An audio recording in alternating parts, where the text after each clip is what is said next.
झोपडीचं दार लावून ताटी लावून आत बसलेल्या ज्ञानेश्वरांना आता मुक्ताई हाक मारू लागली आहे. दादा बाहेर या. आणि ती आपल्या दादाला उपदेश करते आहे. आता बघा, छोटीशी मुक्ताई ज्ञानदांना उपदेश करून दार उघडण्याची विनंती करते आहे. ज्ञानदेवांची गुरु झाली हो मुक्ताई, गुरु. ती ज्ञानदेवांची गुरु होत नाही आहे. म्हणून मी म्हटलं की सुरुवातीच्या भागात मी सांगितलं होतं, निवृत्ती, ज्ञानदेव, सोपान, मुक्ताई नावं सहज नाही ठेवलेली. मुक्त होण्यासाठी ज्ञानाला कसं असलं पाहिजे हे सांगते स्वतः मुक्ताई. जी स्वतः मुक्ती आहे ती ज्ञानाला सांगते तू ज्ञानात कसं असलं पाहिजेस. आणि हे त्यांच्यासाठी नाहीये बरं का, हे आपल्यासाठी आहे. आज दादा रुसून बसलाय. मुक्ताई म्हणते, दादा दार उघड, तुला दार उघडायलाच हवं. अरे तू योगी ना, तू संत ना, मग या जगाच्या बोलण्याचं तुला काय वाटतंय. मुक्ताईनी आपले अभंग गायला सुरुवात केली आहे. आणि पहिल्याच अभंगात ती ज्ञानदाला सांगतेय, हाक मारतेय. संत जेने व्हावे जगा बोलणे सहावे, तरीच अंगी थोरपण, जया नाही अभिमान, थोरपण जेथे वसे तेथे भूतदया असे. रागो भरावे कवनाशी, आपण ब्रह्म सर्व देशी, ऐशी समदृष्टी करा, ताटी उघडा ज्ञानेश्वरा. ताटी उघडा ज्ञानेश्वरा, दार उघडा. जग बोलतंय म्हणून तुम्ही रुसलात. अहो जग बोलणारच आहे. जग चांगल्याच माणसाला बोलतं. आणि जो हे जगाचं बोलणं सहन करू शकतो तोच खरा संत. आधीही तेच घडलंय, नंतरही तेच घडलंय बरं का. सज्जनांना नेहमी जगाचं बोलणं खावं लागलंय. आणि जगाचं बोलणं खाऊन जे सज्जन आपलं काम करत राहिले तेच खरे संत म्हणून पुढे आलेत. जगाचं बोलणं सहन केलं पाहिजे. आणि ज्याला सहन करता येतं दादा, तोच खरा संत असतो. अरे असा अभिमान बाळगला दादा आपण, तर मग थोरपण कसं येणार आहे. मोठेपण घ्यायचं असेल ना तर अभिमान बाळगून जमत नाही. खूप लोकांना, म्हणजे मला कधी कधी हसू येतं की तुम्हाला जेव्हा व्याख्यानाला कार्यक्रमाला लोक बोलवतात ना, तेव्हा सांगतात की तुमचा थोडक्यात परिचय द्या. आणि मग परिचय देणारे आपलाच परिचय सांगतात. साधारण 50 पुरस्कार, 10 पुस्तकं, 4 पुस्तकांना पुरस्कार, अमुक ठिकाणी भाषणं केलीत, 200 ठिकाणी भाषणं केलीत. हा परिचय देताना खरं तर लाज वाटायला हवी. ते थोरपण नसतं, लज्जास्पद असतं. आपलाच मोठेपणा आपण जगाला सांगायचा आहे. दादा हा अभिमान बाळगला तर मोठेपण कसं येईल. नाही येणार. जसं आपलंच मोठेपण सांगणाऱ्या माणसांना मोठेपण मिळत नाही ना, तसं ते थोरपण येणार नाही. दादा आपण जर ब्रह्म असू, म्हणजे सगळीकडं जग ब्रह्म आहे, आपण ब्रह्म आहोत, तर मग राग कोणावर करायचा, कुणावर राग धरायचा. तोही ब्रह्म, मीही ब्रह्म. त्याच्यात ते, तुझ्यात ते, त्याच्यात ते. मग आपण आपल्यातल्याच ब्रह्मावर राग काढतोय का दुसऱ्यावर राग करून. दादा समदृष्टी धरा, सगळ्यांना सारखं समजा. त्यांनी केलेला अपमान अपमान वाटून घेऊ नका. समदृष्टी करा, ताटी उघडा ज्ञानेश्वरा. ज्ञानेश्वर जराशे ऐकू लागलेत आत बसून. मुक्ताई छान बोलतेय, छान सांगते आपली बहीण. आणि मुक्ताईचं ज्ञानेश्वरांना सांगणं सुरूच आहे. पुढचा अभंग गायला सुरुवात केली आहे. योगी पावन मनाचा, साही अपराध जनाचा, विश्वरागे झाले वनी, संती सुखे व्हावे पाणी. शब्द शस्त्रे झाले क्लेश, संती मानावा उपदेश. विश्वपट ब्रह्म दोरा, ताटी उघडा ज्ञानेश्वरा. दादा जनांचे अपराध सहन करणारा खरा योगी असतो. योगी कोण? जो या जगतातील लोकांचे अपराध सहन करतो. चुकला असेल पण मी नाही चुकणार. त्या साधूची कथा माहिती आहे ना तुम्हाला, विंचवाला वाचविणाऱ्या. पाण्यात वाहत जाणाऱ्या विंचवाला ओंजळीत पकडावं, ओंजळीत पाणी धरल्याबरोबर त्या विंचवानं त्या साधू पुरुषाला डंख मारावा, डंखाच्या वेदनेने ओंजळ सुटावी, विंचू पुन्हा पाण्यात पडावा, पुन्हा उचलावं. कितीतरी वेळेला घडतं. लोक विचारतात, अरे ती इतक्या वेळेला चावायला आणि तू काय त्याला वाचवत सुटलास? तो म्हणला, चावणे हा त्याचा धर्म आहे, डंख मारणे हा त्याचा धर्म आहे, आणि त्याला वाचविणे हा माझा धर्म आहे. तो त्याचा धर्म पाळतोय, मी माझा धर्म पाळतोय. या जनांचे अपराध सहन करणं दादा, तोच खरा योगी असतो. आणि हा योगी असतो ना, तो पावन मनाचा असतो. योगी पावन मनाचा. दादा, या पावन मनाच्या योग्याला असा राग मनात धरून चलत नाही. तो क्रोधाने काय होतं माहिती दादा तुला? मुक्ताई सांगते हा.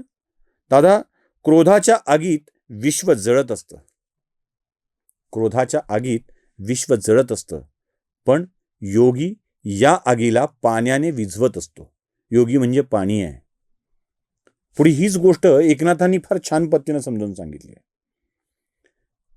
मेघमुखी अधपतन, अधपाते निवती जन, अन्नदान सकळासी, तैसे योगियाचे खालुते येणे, जन निववी श्रवण कीर्तने, निज ज्ञान उद्धरी. मेघमुखातून पडणारं पाणी जसं या जगामध्ये अन्नधान्य पिकवतं, तसा योगी जलस्वरूपामध्ये या पृथ्वीवर अवतीर्ण होतो आणि तो या जनाला त्याच्या श्रवण कीर्तनाने तृप्त करून टाकतो. क्रोध हे योग्याचं लक्षण नाहीये दादा. तो योगी नव्हेच. क्रोध जाळत असतो. तो योगी पाणी आहे. संतांनी पाणी व्हायचं असतं. शब्द शस्त्र आहे. शब्द शस्त्र आहे. आणि या शस्त्राने केवळ वार केला तर लोकांना दुःख होतं. शस्त्र सर्वार्थानी आहे.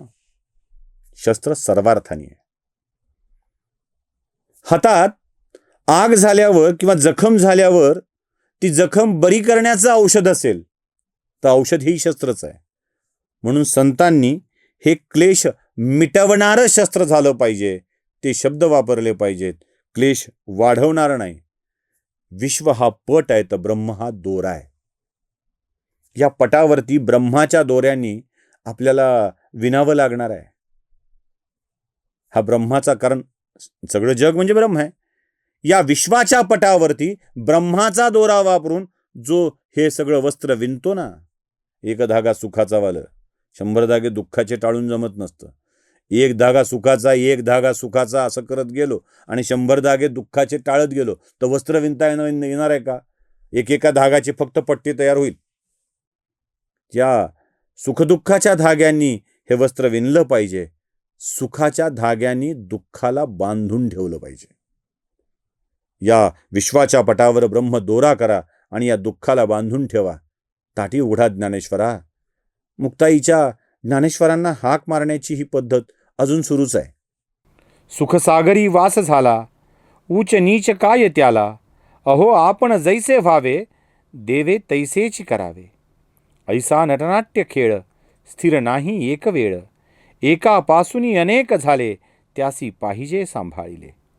शून्य साक्षित्वे समजावे, वेद ओंकाराच्या नावे, एके उंचपण केले, एक अभिमान गेले, इतके टाकून शांती धरा, ताटी उघडा ज्ञानेश्वरा. दादा, सुखाच्या सागरामध्ये उच्च नीच कुठे असतो रे? असा कोणीच उच्च नीच असं काही नसतं. देवानं ठेवलंय, केलंय, तसे आपण आहोत आणि तसं आपण राहिलं पाहिजे. हा खेळ कधी स्थिर नसतो दादा. या खेळाला स्थिरता प्राप्त होत नाही. कधी खाली पडणं, कधी वाहत जाणं, कधी काही या खेळात घडत जातं दादा. त्यामुळं शांत व्हा, स्थिर व्हा आणि ताटी उघडा. मुक्ताई एक एक अभंग अशी आर्ततेनं गाते ना, आणि आमच्या सगळ्यांसाठी ते मार्गदर्शकच ठरत आहे. मुक्ताईचा पुढचा अभंग आपण ऐकलाच पाहिजे ना तिच्या तोंडूनच. वरी भगवा झाला नामे, अंतरी वश केला कामे, त्याला म्हणू नये साधू, जगी विटंबना बाधू. आप आपणा शोधून घ्यावे, विवेक नांदे त्याच्या सवे, आशा दंभ अवघे आवरा, ताटी उघडा ज्ञानेश्वरा. हे फार छान आहे. मला रामजोशींची लावणी आठवते. हटा तटाने पटा रंगवून जटा धरी शिका शिरी, मठाची उठा ठेव का तरी. आपण गळ्यात माळा घातल्या, अंगात भगवी वस्त्र घातली म्हणजे आपण साधू झालो का? जो अंगात भगवे वस्त्र परिधान करतो आणि आपल्या कामक्रोधावर विजय मिळवता येत नाही, तो साधू कसा असू शकेल? कधीच नाही होणार. ज्याला क्रोधावर नियंत्रण आहे, ज्याला आपल्या कामावर नियंत्रण आहे, असाच साधू, भलेही त्याने भगवी वस्त्र घातली नसली तरीही.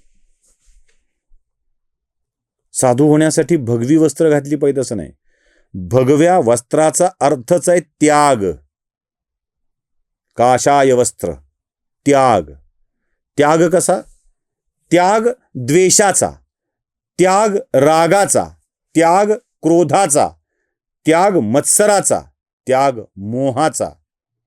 साधूंनी मार्गदर्शकाच्या भूमिकेत असलं पाहिजे, द्वेष करणाऱ्याच्या भूमिकेत नाही. त्यामुळं त्याला साधू म्हणूच नये. ज्याच्या अंगात भगवी वस्त्र आहेत त्याला साधू म्हणू नये. ज्याला आपल्या कामक्रोधावर विजय मिळवता आला नाही त्याला साधू म्हणू नये. जो आपल्या स्वतःला शोधतो त्याच्या सोबत विवेक असतो, हे लक्षात ठेवा. जो स्वतःला शोधतो. आपण जगाला शोधायला बाहेर पडतो, पण स्वतःचा शोध कधी घेत नाही. दादा, एकदा स्वतःचा शोध घेऊन बघता येईल ज्ञानदा? एकदा बघ ना स्वतःचा शोध घेऊन.